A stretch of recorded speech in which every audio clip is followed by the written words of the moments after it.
একদিকে প্রাক্তন প্রধানমন্ত্রী শেখ হাসিনা এবং তার মন্ত্রিসভার যিনি স্বরাষ্ট্রমন্ত্রী তাদের যেমন মৃত্যুদণ্ড অর্থাৎ সর্বোচ্চ শাস্তির নির্দেশ দিয়েছে আদালত, একই সঙ্গে শেখ হাসিনার আমলের যিনি আইজি চৌধুরী আব্দুল্লাহ আল মামুন তার 5 বছরের কারাদণ্ডের নির্দেশ দিল আজ বাংলাদেশ আদালত। শেখ হাসিনা এবং প্রাক্তন স্বরাষ্ট্রমন্ত্রী আসাদুজ্জামান খান কামালের সম্পত্তি বাজেয়াপ্ত করারও নির্দেশ দিয়েছে আজ বাংলাদেশের আদালত।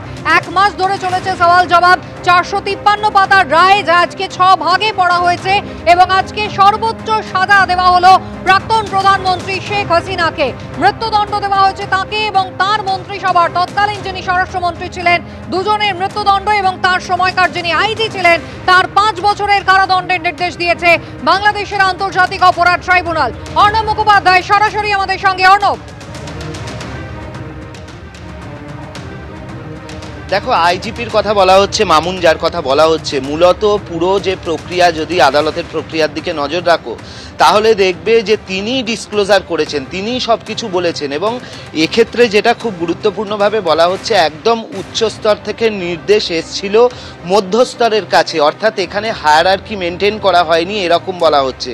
অর্থাৎ যেটা বলা হচ্ছে যে বৈঠক হতো এবং সেই বৈঠকে আসাদুজ্জামান তিনি বৈঠক করতেন এবং এই বৈঠকের পরবর্তী সময়ে একদম সর্বোচ্চ মহল থেকে, প্রশাসনের সর্বোচ্চ মহল থেকে নির্দেশ আসতো মাঝারি মাপের যারা অফিসাররা রয়েছেন তাদের কাছে এক্ষেত্রে হায়ারার্কি মেনটেন করা হতো না।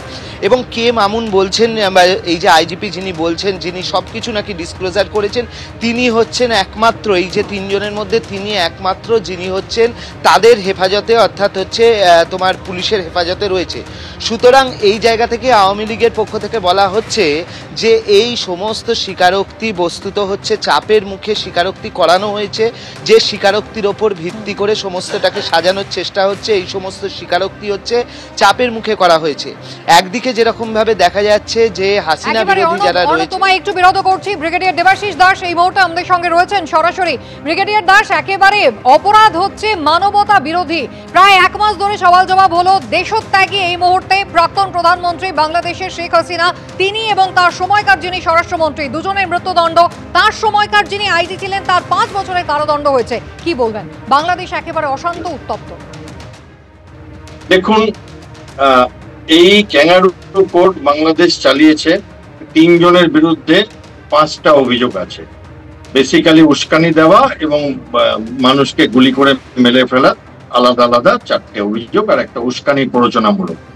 এইবার 3 জনের মধ্যে 2 জন বাংলাদেশে নেই, 1 জন আছেন, তিনি পুলিশের অধিকারী, 2 জন পলিটিশিয়ান নেই, 1 জন শেখ হাসিনা। এই ক্যাঙ্গারু কোর্টটা দেখায় যে বাংলাদেশ আস্তে আস্তে কোন জায়গায় পৌঁছাচ্ছে।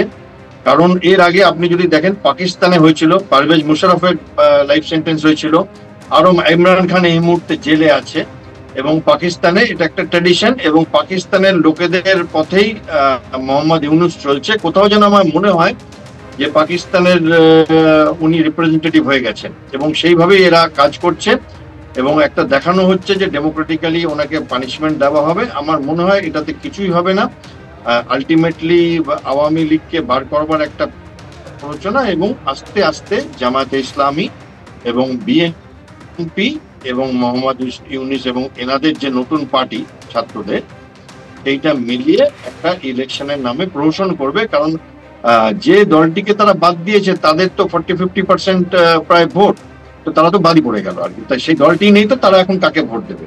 তো একরকম ভাবে বলতে পারেন যে ঘুরিয়ে নাক ধরার মতো করে বাংলাদেশ ঘুরিয়ে একটা স্বৈরাচারী উগ্রপন্থী ইসলামিক শাসনের দিকে চলে যাবে আর কয়েকদিনের পরে। এবং ভারতবর্ষের জন্য সেটা অত্যন্ত চিন্তাকারক, কারণ ভারতবর্ষে পাকিস্তান আর বাংলাদেশ যদি মিলে যায়, কারণ বাংলাদেশের সৃষ্টির সময় আমরা তাদের সাহায্য করেছিলাম এবং এখন তারা মিলে গেছে এবং তাদের জেনারেলরা এসে পাকিস্তানে ঘুরছে। কিছুদিন আগেও লেফটেন্যান্ট জেনারেল মির্জা ঘুরে গেছেন এবং মোহাম্মদ ইউনূস নিজেও ভারতের 7 সিস্টার্স এবং চায়নাতে গিয়ে তাই নিয়ে বক্তব্য দিয়েছেন এবং ভারতের বঙ্গোপসাগর নিয়েও বক্তব্য দিয়েছেন, একবার না একাধিকবার, যেন এটা ওনারই বাংলাদেশের কোনো এখতিয়ার আছে ভারত নিয়ে কথা বলবার।